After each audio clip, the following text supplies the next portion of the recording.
Mikun e parë që kam pritur në studio për të diskutuar për një temë vërtet e rëndësishme, por fillimisht unë kam kënaqësinë që zoti Edmund Dragoti, psikolog i njohur është me ne në studio. Mirë se erdhët. Shëndetje. Në fakt mëngjesi i hershëm për të folur pak për problematikat që na shoqërojnë, por gjithsesi i gatshëm për të qenë me mendimin tuaj në studio. Unë të falenderoj shumë që e bër pjesë e jona dhe natyrisht e publikut, apo jo? Diskutimi është kënaqësia më tepër të nisësh javën me tematika të tilla, sepse ne duam të referohemi pak.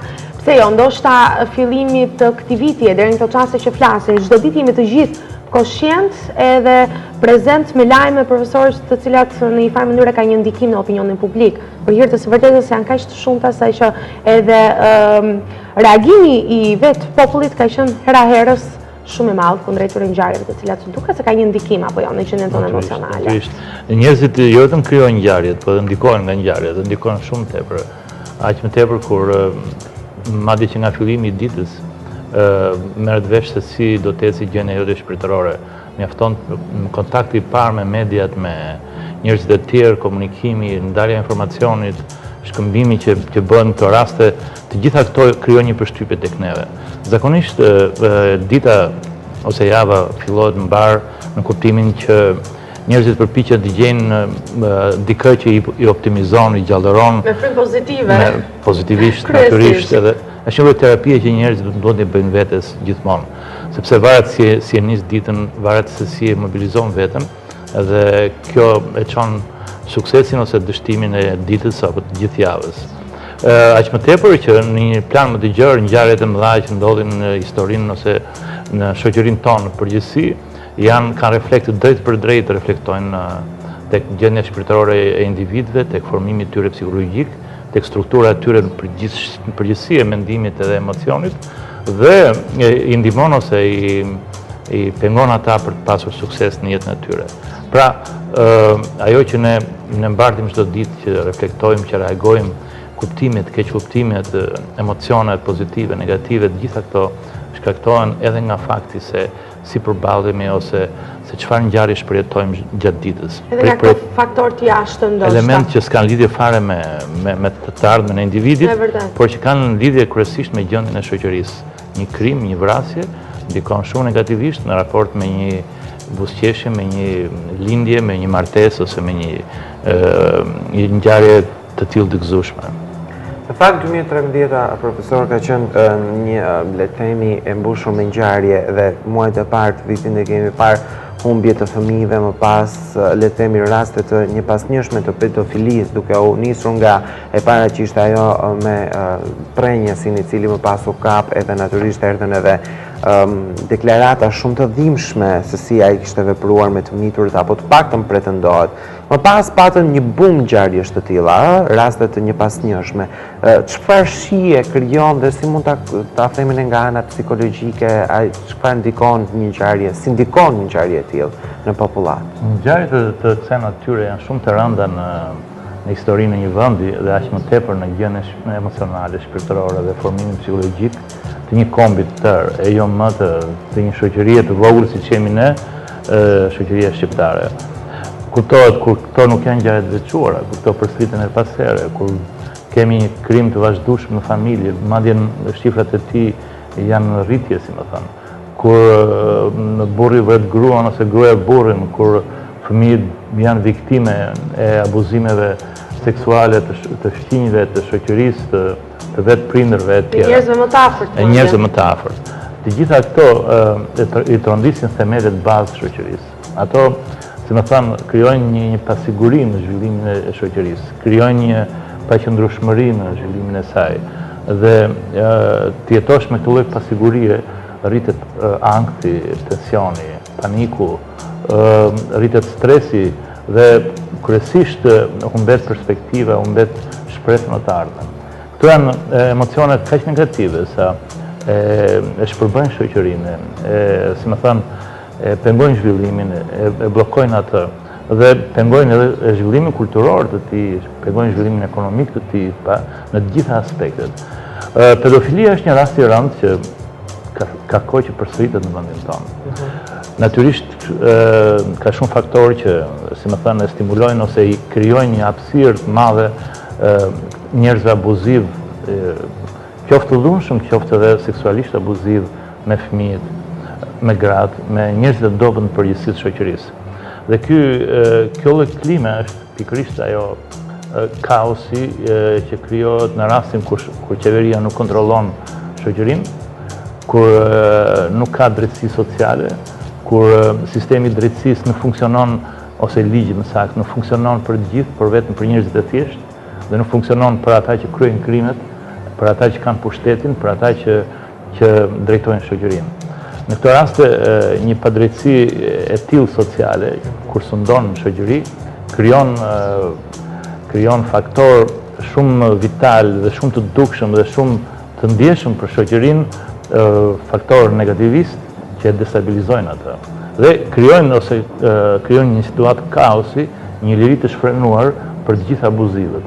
Dhe në këtë rast abuzivët seksuale me fëmijët janë të tillë sa nuk pengohen nga policia, nga drejtësia, nga asnjë institucion bazë të shoqërisë, janë institucione qeveritare në rast parë dhe institucione shtetërore, dhe në këtë mënyrë njerëzit ndihen pa mbrojtur, njerëzit ndihen të lënë në mëshirë të fatit, të braktisur. Në këtë situatë optimizmi është i pamundur, pavarësisht se mund të dëgjojmë në media vazhdimisht që ne jemi vendi më i zhvilluar në Europë, zëm vendin e 4 në botë për nivelin e lartë mirëqenies, për rritjen e të ardhrave etj. Ndërkohë dhe vendin e 2 në Europë si vendi më i zhvilluar në aspektin ekonomik, ndërkohë njerëzit vazhdojnë të marrin bukë me listë, vazhdojnë të lypin në rrugë, realitet i cili është i pashmangshëm apo e hasin të gjithë. Natyrisht, ky lloj zhgënjimi, ky lloj hendeku ose kjo kundërvënie që politika i kundërvihet realitetit shoqëror, bën që njerëzit ndihen akoma më të pasigurt. Natyrisht ndihen të pasigurt edhe kur bëhet fjalë për raporte të rëndësishme, natyrisht për ato çka flitet në mediat më prestigjioze botërore, për shembull rasti The Economist, i cili e deklaron Shqipërinë si një vend me demokraci hibride dhe me një stabilitet jo të qëndrueshëm politike, të orientuar. Po, realisht shoqëria është e orientuar, pse në përgjithësi ne kemi dalë nga një kulturë tradicionale, klasike, kulturë patriarkale kryesisht, e cila gjeti mbështetje edhe në sistemin e kaluar që ishte sistemonist, me një parti, me një ideologji, ku kishte një hierarki, sundonte dikush njëri që i cili kishte vendosur ligjet e caktuara në shoqëri, dhe natyrisht që shoqëria ishte stabilizuar dhe e qëndrueshme, nuk kishte liri të mjaftueshme dhe shumë mungesa të tjera, por mbas kësaj periudhe kultura jonë u ekspozua përpara një lirie të shfrenuar, një lirie pafund dhe një pamundësie për të kontrolluar zhvillimin e shoqërisë. Në këtë situatë filloi të futej kultura e re, kultura demokratike, e cila në përgjithësi vazhdon të jetë në konflikt me kulturën tradicionale. Kjo përzierje kulturash nuk ka dhënë akoma, edhe pas 23 vitesh, nuk ka dhënë akoma shoqërisë shqiptare fizionominë, strukturën dhe pamjen e qartë. Ne akoma nuk e dim në çfarë kulture jemi, në kulturën tradicionale, patriarkale, ku fëmia duhet i kërkojë leje vazhdimisht prindrit në çdo rast, në çdo hap që hedh, dhe kur vonohet mbas orës që ka caktuar prindi e konsideron si pronë dhe ka drejt ta vras, apo jemi në kulturën kur demokratike, kur prindi duhet ta respektojë fëmijën si një personalitet më vete, i lirë dhe i barabartë, dhe që mund të komunikojë si një partner me të, por jo si një pronar i tij. Në fakt janë dy ekstreme, ndoshta mund themi profesor, përse në realitetin e sotëm funksionojnë të dyja. Funksionojnë të dyja, po pra, i shohim ekstremisht dy skaje të cilat janë presente. Por këtë lloj raportit të keq kuptuar ose të pasigurt ne kemi edhe në nivelet më të larta të politikës, si më thënë.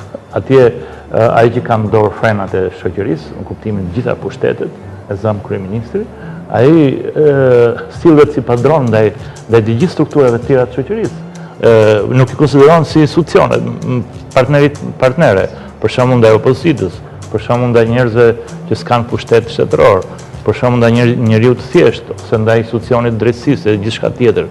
Ky lloj qëndrimi patriarkalist, primitivist, si më thënë, jep një model të tillë si më thënë, të pa sigurt në shoqëri, ku njerëzit jetojnë në një demokraci të shpallur Por ndërkohë duhet të ndjekin hierarkinë dhe duhet të respektojnë pushtetin vetëm të një njeriu në shoqëri.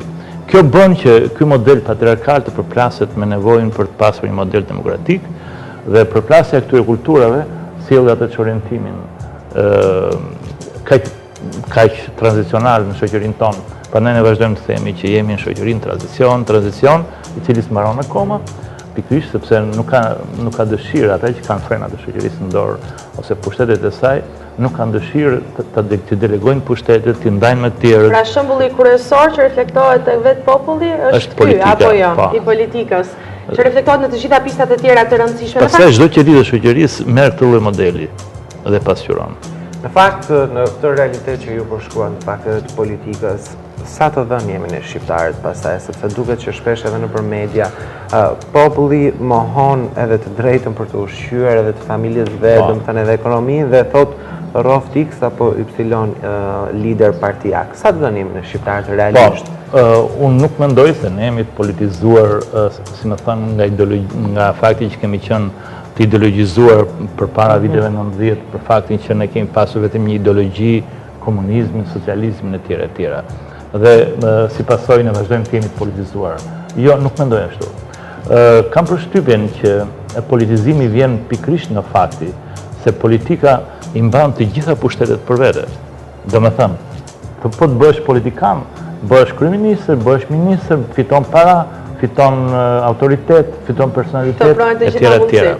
Dhe kjo bën që njerëzit, natyrisht të gjithë njerëzit synojnë që të referohen burimit të interesave të tyre, burimit ekonomik të interesave, burimit shpirtëror të interesave e tjera. Kur politika gjithë burimin ekonomik, burimin financiar, burimin shpirtëror e mban për vete dhe menaxhon vetëm ajo, atëherë njerëzit do përpiqen të përfshihen në politikë, do fillojnë të besojnë politikës, do fillojnë të lidhen me politikën, të varen prej saj dhe në këtë mënyrë politizohen. Pra nuk është një politizim i trashëguar, është një politizim i imponuar nga nevoja për të përfituar sadopak nga burimet e të mirave materiale. Në fakt, nëse i referohemi pikërisht edhe këtyre zhvillimeve të fundit që pasurohen çdo ditë në media, sikurse folëm pak më parë për këto ngjarjet e hidhura me të njëjtin intensitet, madje 50% tjetër të transparencës në media e zën pikërisht aq tepër në këtë periudhë ku jemi apo jo fushata parazgjedhore dhe besoj se kjo në një farë mënyrë ndikon në mënyrë ndoshta dhe jo koshiente kundrejt publikut, që detyrimisht është ndjekës të gjithë këtij pasqyrime. Patjetër, është vërtet. Media është përcaktuese në zhvillimin e shoqërisë. Pavarësisht nga pushtetet që mund të ketë një qeveri, apo një president, apo dikush tjetër, apo sistemi drejtësisë, media është ajo që bën klimën e mirë apo të keqe në shoqëri. Media mund të kthehet në një avangard, në një drejtues, në një udhëheqës të shoqërisë. Media mund edhe të pengojë shoqërinë në zhvillimin e saj. Ka faktorë të ndryshëm. Një nga faktorët është mungesa e profesionalizmit. Media jonë është e brisht, është akoma në fazat e para, është e re. Dhe shumë ka dhe profesionalizëm, por nuk ka mungesë profesionalizmit të qëllimshëm, në kuptimin që është një proces ku të gjithë ne përpiqemi të rritemi profesionalisht. Edhe media është në procesin e rritjes. Kjo ka dhe anë të saj të mira, sepse duke në përpjekjen për të rritur, media sot në përpiqet të updatohet me nivelin më të lartë të medias botërore, dhe në këtë kuptim jo vetëm prania e teknologjisë të lartë, por edhe, si më thënë, modeli i gazetaresk, i interpretimit të nevojave të shoqërisë është po ashtu i lartë. Por, natyrisht, mungesa e profesionalizmit sjell edhe interesa të caktuara ose kapje të mediave të caktuara me pushtetin, në kuptimin varësi ndaj tij, në kuptimin e përfitimit të mirave që t'i jep pushteti dhe duke i shërbyer atij. Pra, duke kthyer një vasal në një vartës të bindur të pushtetit, media deformohet edhe profesionalisht dhe ndikon negativisht në shoqëri. Media si rregull duhet të reflektojë interesat e përdoruesve të saj. Domethënë, një media sociale i merr për bazë ose futet në dialog me përdoruesit e saj, të përdoruesit e media sociale. Dhe ky është opinioni publik, është ai grup shoqëror i cili e ndjek atë media vazhdimisht. Një media vërtet profesionale e ndjek përdoruesin e saj, identifikon grupin e saj, i cili dhe identifikon dhe nevojat e këtij grupi dhe si pasojë duhet t'i japi atij atë që ka nevojë, por do ta fusi përdoruesin dhe brenda saj, në kuptimin që do të dialogojë me të drejt për drejt, do ta bëj pjesë aktive. Siç jemi në rastin tani ne që po flasim. Ky është një mënyrë komunikimi dhe një mënyrë dialogimi i medias me përdoruesit e medias.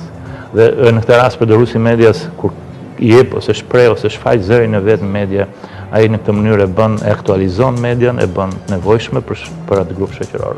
Në këtë kuptim, edhe media tek ne ka ecur goxha edhe përpiqet që të jetë pranë opinionit, pranë përdoruesit të saj.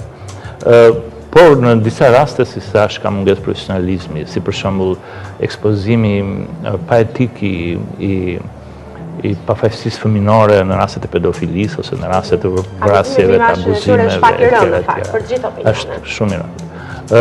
Abuzimi me jo etik me fjalë, ose s'ka abuzim etik, po abuzimi dhe mungesa e etikës në raportet e ekspozimit të individëve të caktuar ose të rasteve ose të ngjarjeve të vrasjeve, për shembull, makabre etj.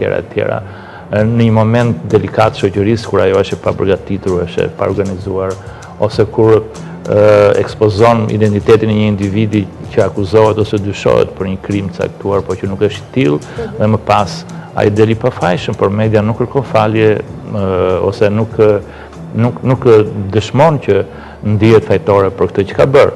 Në gjitha këto raste, prekja e interesave të individëve, varësia ndaj pushtetit dhe mungesa e profesionalizmit janë faktor negativistë që ndikojnë edhe në një klim negativiste të shoqërisë. Në përgjithësi, nëse media do i buzëqeshi opinionit sot, mëngjes, do të kemi shumë njerëz që do jenë të lumtur ose të gëzuar. Nëse media do jetë e zymt që në fillim do të fillojë me konflikte, duke pasqyruar sjellje ose qëndrime negative ose luftë, përplasje, skandale politikanëve. Kjo do të shoqërojë gjithë ditën njerëzit. Duam apo s'duam ndikojmë pra nga të tilla ndjesi. Natyrisht. Ndaj duhet të zgjedhim, është mirë të zgjedhim jo vetëm individët, sikurse ju e thatë, por ndoshta edhe ato kontaktet e para. Media është pasqyra kur ne shikojmë veten. Nëse unë i buzëqesh pasqyrës dhe ajo ma kthen këtë buzëqeshje, atëherë unë dashur pa dashur injektojnë veten time optimizëm. Optimizëm. Domethënë unë optimizoj veten në këtë rast. Edhe media është një pasqyrë e tillë që është e nevojshme që t'i mobilizojë njerëzit ose t'i gjallarojë ose t'i tregojë realitetin dhe se si mund dilet nga ky realitet. Në fakt, ashtu sikur se ne prekëm pak më parë edhe që ka individë të cilët janë fanatik të liderëve përkatës të politikës, kohët e fundit kemi parë që ka një ngërç shumë të madh edhe në instanca të rëndësishme në prag zgjedhjesh, siç është Këshilli, është KQZ-ja për shembull. Mund të themi që kemi një situatë pa qartë politike ku edhe ata njerëz të cilët kanë menduar të shkojnë të votojnë, tashmë e kanë hequr dorën fare nga vota dhe drejta e tyre e votës. Mendoni juve? Kjo më përshtypën në një moment të parë. Ngërçin në KQZ ne ndjekim të gjithë situatën. Domethënë në variantin e të qenit politizuar, siç folëm në fillim, janë të gjithë shqiptarët pothuajse. Situata që është krijuar në KQZ është treguesi një ankthi ose frike e atyre që kanë pushtetin aktual dhe janë duke humbur, edhe njëkohësisht e një përpjekje e atyre që se kanë pushtetin dhe janë pranë tij për ta marrë. Ky tension krijohet në situata të tilla, por kalimin në veprime në tregus ose kur japin modelin e të fortit, në situata të tilla e komplikon aq më keq situatën. Kuptohet, ne jemi ndeshur dhe herë të tjera, dhe vite të tjera, dhe 97-ën, dhe 96-ën, dhe 94-ën, edhe më parë me këto modelet e forcës që japin njerëzit që kanë pushtetin. Është ajo mungesa qytetarisë tek politikanët, cilët janë sot kryeministra apo president, dhe që nuk mendojnë se pushteti nuk i takon atyre për gjithë jetën. Ata mendojnë se ky nuk është pushtet që është i të gjithëve, që është i popullit, që secili ka drejtë të mësojë tjetrin, por mendojnë se vetëm ata kanë zbritur në tokë si Muhameti apo si Perëndia, që duhet të shpëtojë edhe madje duhet të fshikullojë me kamzhik të gjitha legjindë dhe ata që kryejnë krime, domethënë njerëz të thjeshtë. Kjo e mendësie që i duan gjërat përjetësisht, si puna ti prindit që quan fëmin pronë të vetën gjithë jetën. Edhe këta kur bën kryeministra e konsiderojnë pushtetin karrigën si të ngjitur si binjak të vetën, si binjak të pandashëm, dhe pikërisht për këtë janë gati të bëjnë çdo gjë, vetëm të mos e humbin atë. Shiko, edhe një deputet i thjesht, i cili ka qenë 2-3 legislatura në një parti të saktuar, në momentin që merr vesh që nuk do kandidoj, hidhet kundër saj. Pse? Jo se ka bindje politike, përkundrazi. Se do të një qëllim të fuqishëm për këtë qëllimet vetë, ky do deputet gjithë jetën apo, pavarësisht se ai është ignorant në aspektin intelektual, pavarësisht se ai s'kryen asnjë lloj roli në të mirën e shoqërisë, në zhvillimin e shoqërisë, s'ka fol asnjëherë në parlament, etj, po ai mendon që do të jetë për herë. Domethënë mendoti një njeri pa identitet, pa emër, pa gjë, thot, o unë gjithë jetën deputet, ose edhe ne tjerë të japim mësim për shkolla, ose që punojmë në televizione, etj, do t'i vrejmë ata me admirim dhe të themi që ja, bravo, ky është deputet. Duan ta injektojnë pra të perceptimin e tyre për veten dhe pozicionin e tyre, duan ta injektojnë apo jo? Ta injektojnë patjetër. Kjo është negativja që reflektohet më tej apo jo dhe në të përditshmën tonë në media, apo jo profesor? Dhe mendoj se edhe personat tillë që janë të formuar psikologjikisht si persona konfliktual, për shembull drejtues të qeverisë sotme, ata nuk jetojnë dot situatën ose nuk e konsiderojnë veten suksesshëm në një situatë paqësore. Dhe që bëjnë për të pasur sukses në një lëvizje, në një veprim, krijojnë një konflikt të brendshëm. Skupe mediatike. Po.